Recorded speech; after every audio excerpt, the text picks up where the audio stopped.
welcome back to Hermitcraft. All right. Well, I got all these apartments dug out, and I got to thinking about something along the way, and this is the experimental level, right? Yeah, so maybe we want to do things just a teensy bit different. Like, for example, for this apartment in particular, the resident is going to be living next to the unshielded side of the reactor, and therefore, perhaps they shouldn't be permitted to simply walk at random out in the population because, hey, who knows what that radiation is going to do to them, right? Yeah, right. So, oh, no, not yet. Let's get some logs, planks,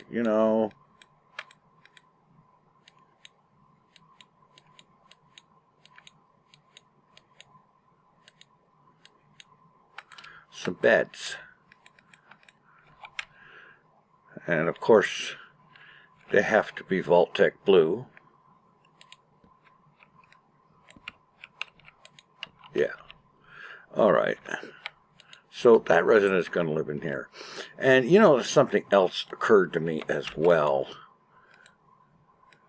And it's got to do with something someone said about windows. That perhaps it might be better if instead of glass, at least on this level, the iron bars might be a lot more appropriate, don't you think? Yes, because essentially whoever's in there is going to end up being a caged animal, right? Yeah. And this is actually true of any of the residents on this level, because who knows what all this experimental stuff is going to do to their minds, or lack thereof, or whatever. Yeah, well, they may have minds now, but after 200 years in this vault, who's going to have a mind left in this part of the vault? Maybe up in the normal control section, they might do just fine. Don't break the glass, silk touch it. Yeah.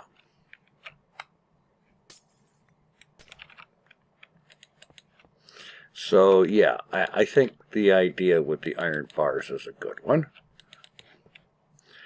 And looks like I've got just enough.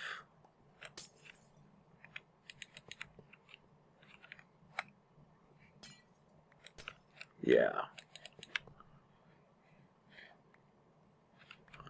Okay, and while I'm here, I might as well throw down a bed. And I'm just wondering, do you think maybe I should do the iron doors for all of these apartments? Maybe. I mean, who knows what's going to come out after who knows how many years past the bomb and all the radiation and experimental side effects and so on and so forth. Yeah, that's a good thing to think about. And possibly even an entertaining thing to think about. It all depends.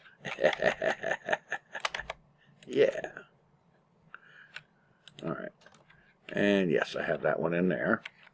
All right, so what if I went ahead and just threw down the iron doors here throughout this level, at least to start with? Possibly some of these experiments would be the kind of thing that don't necessarily warrant an iron door.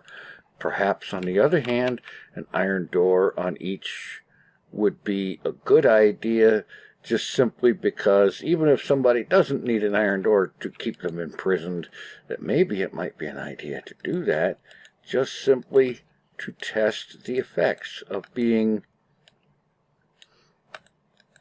imprisoned for all those years.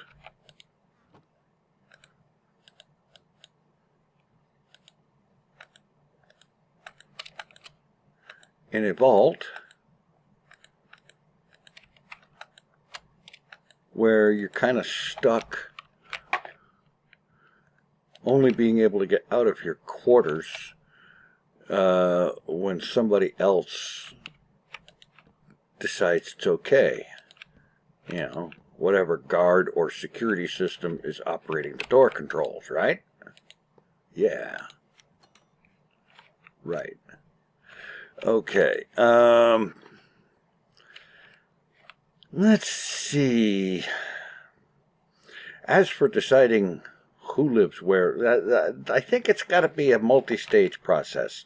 First, we have to have a thing where other hermits have the opportunity to sign up for, or perhaps specifically buy a spot in the vault.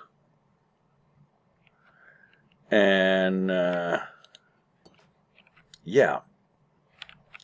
And of course, after they buy a spot in the vault, they have to decide. We have to run basically a lottery at that point. There would be, 9 slots for the control area up topside, up a couple of levels. And the remaining 8 slots, I think it is, down here, to live in the experimental level. Yeah. So, gonna have to give that some thought. And I don't know, maybe I need to put together a sale notification of some kind, you know, for buying spots in the vault. And so I still need to get a hold of Cub or somebody to take care of that unplaceable block thing. Yeah, the super ghost block, or whatever they're calling it these days. Yeah. So I am going to take some time and work out a sales campaign for selling places in the vault. Limited supply. There isn't enough for everybody, so you better hurry and get your spot in the vault, right? Thanks for watching. Take it easy. I'm out of here.